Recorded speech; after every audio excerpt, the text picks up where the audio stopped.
Hi, Phanessa here. In this video, I am going to demonstrate how to crochet the Primrose scarf. So you have an option to join the ends to make it an infinity scarf. I won't close up this one, but I will show you how to work these slip stitches across. So I used 3 balls of yarn for this. They are 3.5 ounces each, and the total weight of this is about 9.5. So I think I had less yarn in one of the balls. This is just something I found in my stash. So it's 141 yards each ball. So I used a little bit less than 400 yards. So this is 62 inches long. If you're working an infinity scarf, it'll be the circumference, and it is 10 inches wide. It just has a 2-row repeat and works up pretty quickly too. Okay, so I am using Yarn Bee's Aspen Primrose Peak. I purchased this years ago when they were on clearance. For this, I'm going to be using a USK 6.5 millimeters. So it is a category 5, and the recommendation is 6.5 crochet hook. Okay, so you'll need a pair of scissors and a tapestry needle to weave in your ends. All right, let's get started.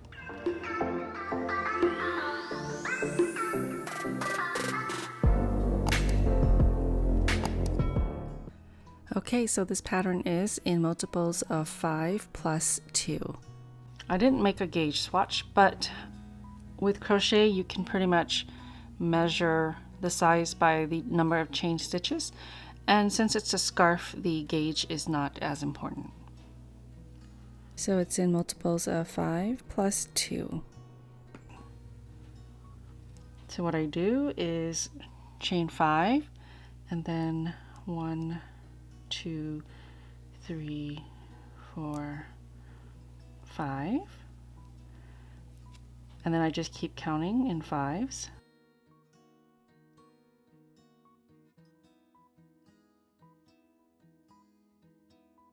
So I think this is a good width. Okay, so I have 30 stitches. Now I'm going to chain 2 more. 1 and 2. Okay, so you're going to work 1 single crochet into the second chain from the hook. So here's the first chain and there's the second. I'm going to turn and work through the back hump. You don't have to. It's just the way I like to work into my chain stitch. It gives it a nicer edge. So 1 single crochet, insert your hook, yarn over, pull through, yarn over, and pull through 2 loops. Now we're going to chain 3, 1, 2, 3, and over the next 4 chain stitches we're going to work a double crochet 4 together. And to work a double crochet 4 together, you're going to yarn over, insert your hook into the next chain stitch, yarn over, pull up a loop, yarn over, and pull through 2. So you don't want to complete your double crochet. You're going to do that again into the next chain stitch, yarn over, into the next chain stitch, yarn over, pull up a loop, yarn over, and pull through 2. Okay, next stitch, yarn over, into the next stitch, yarn over, pull up a loop, yarn over, pull through 2. So we have 3 there. We're going to work 1 more, yarn over, into the next stitch, yarn over, pull up a loop, yarn over, and pull through 2. With 5 loops on your hook, yarn over and pull through all 5, chain 1, and then 1 single crochet into the next stitch, and then you're going to repeat. Okay, so 1 single crochet. Again, we're repeating from chain 3 to 3, and then over the next 4 stitches, double crochet 4 together. So you're basically working a partial double crochet in each stitch, until you've done that with 4 stitches. Okay, that's 1,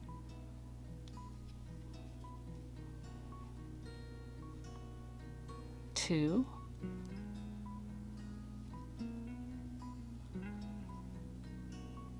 3,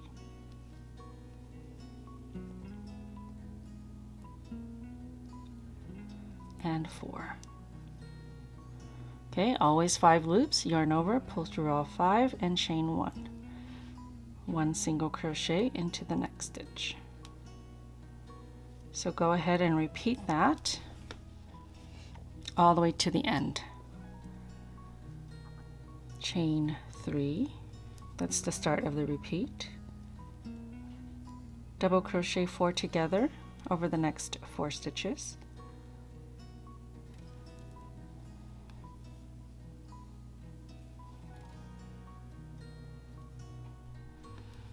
Okay, I'm about to work my last double crochet 4 together, chain 1, and then last stitch 1 single crochet. Row 2, we're going to chain 5 and turn 2, 3, 4, 5. So right on top of this cluster, we're going to work 1 single crochet.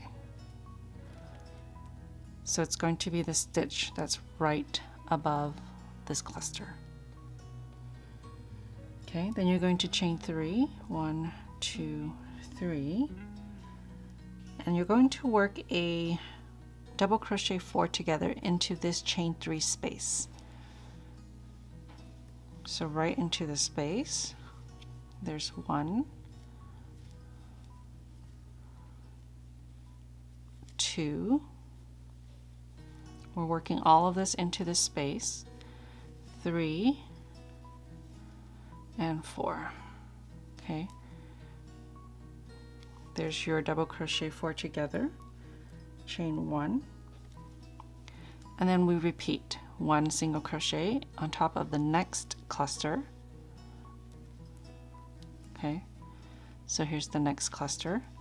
Now we're going to chain 3 and work our double crochet 4 together here.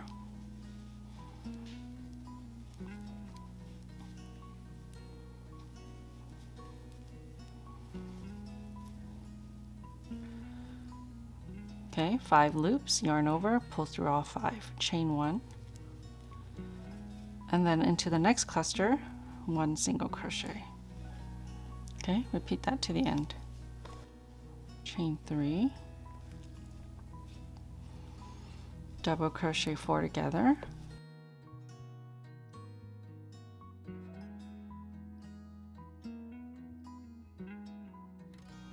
okay, I'm at the end on my last double crochet 4 together.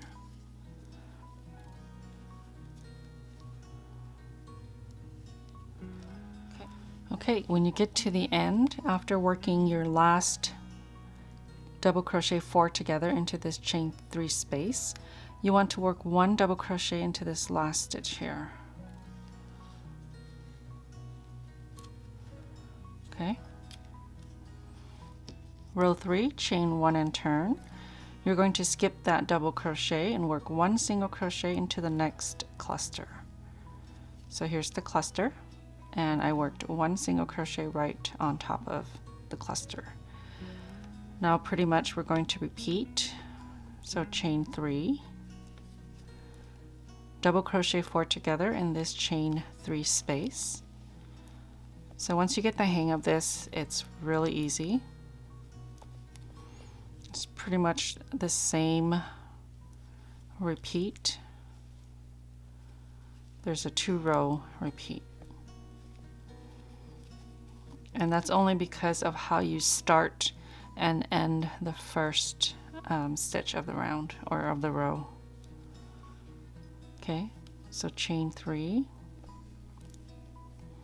double crochet 4 together into that chain 3 space, chain 1, and then again 1 single crochet into the top of the next cluster, chain 3, So just repeat this all the way to the end. 2, 3, 4. Okay, 1 single crochet. When you get to the end, this was the chain 5 from the last round. You're going to work 1 single crochet into this space.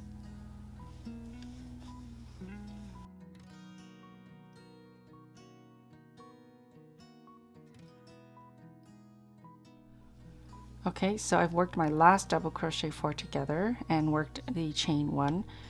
Normally you would work 1 single crochet into the next cluster. So we're going to work our last single crochet in the space where we worked our chain 5 from the last row. Okay, so I'm going to repeat rows 2 and 3 for the scarf. I'm just going to keep going until I feel it's long enough. If I run out, I'm just going to attach a new ball of yarn and see how I like it. Okay, so I've worked several rows and it's starting to look really nice here. Okay, so I used all of the yarn that I had.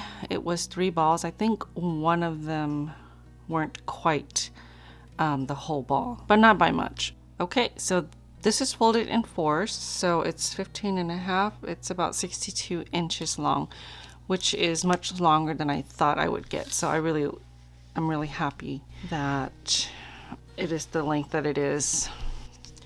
So I stopped here. It doesn't really matter which row you stop at. I had this much left, and so I decided to stop here. And I'm going to leave this as a scarf, but you can connect the ends to make it an infinity scarf. So let me just show you quickly how to do that. When you fold this in half, you want to make sure that it's not twisted somewhere, okay? So what you're going to do is just work slip stitches across, and because this fabric is reversible, it doesn't matter which side is wrong and which side is right. But once you make your seam, that'll be your wrong side. So working with the foundation row in the front, so on top, it just makes it a little bit easier to insert your hook into the corner and work that very first stitch. So you just line up your stitches. There's a single crochet here. I'm just going to insert my hook into this single crochet and then into that last double crochet that I made. You can even go right through this space if you want, because this is a lacy stitch. So I'll do that just to show you what that looks like. I am going to pull this off after because I don't want an infinity scarf. And this yarn is not too forgiving if you have to frog. So this is the chain 1. You can either go through the chain 1 stitch, so inserting your hook right through the actual stitch, or you can work into the space. I'm just going to go right into the space. And then on this side, and then work a slip stitch. I'm doing this loosely so that I can pull it out. So you want to tighten that. And then you just repeat across. Next stitch. And next stitch here. So it's not going to line up 100% because the foundation, you have your chain stitches. And then you have chain 3s and chain 1s and clusters. So just make sure that they are lined up as evenly as possible. And because I worked through the back hump on the foundation, I can see my edges here nicely. I'm going to go into this space again because that's a chain 3. So I went right through the same space because I know that there's 3 stitches there because that's the chain 3. So that was 2, and then going into the next stitch, I'm going to go into this space one more time. Again, if you don't want to go into the space, you can go into the individual stitch. I'll just go through the stitch there just to show you. Next stitch, next stitch. Okay, so you're going to work slip stitches all the way across, and then this will be your wrong side, and this will be your right side, and then you will have your infinity scarf. Okay, which I actually personally love infinity scarves and cowls because I feel like they stay on your neck better. So I used to love wearing super scarves and they run really long, and I would run over my scarf with my wheels on my chair at work. So that was a huge problem. It happened way too many times. So I think the infinity scarf option is great. But if you do not want that, then you're pretty much done. You just want to fasten off and go ahead and weave in all your ends. So I'm going to pull this out because I don't want this to be an infinity scarf. It's a teacher gift, and I never know if people prefer a regular scarf or an infinity scarf. So if you are done, just go ahead and fasten off. Okay, so you're going to cut your yarn, leave a tail so you could weave in the ends, pull that through, grab your tapestry needle, and then just weave in your ends. This yarn is very pretty, but it's delicate, so don't pull too tight if you're using similar yarn because it will snap and break.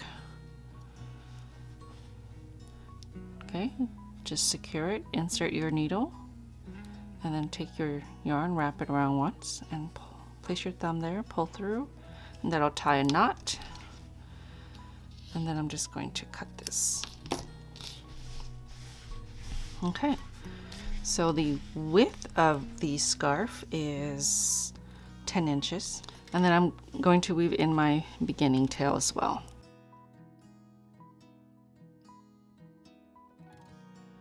Okay, thank you so much for watching. I hope you've enjoyed this video. If you haven't, please consider subscribing. It really helps out my channel.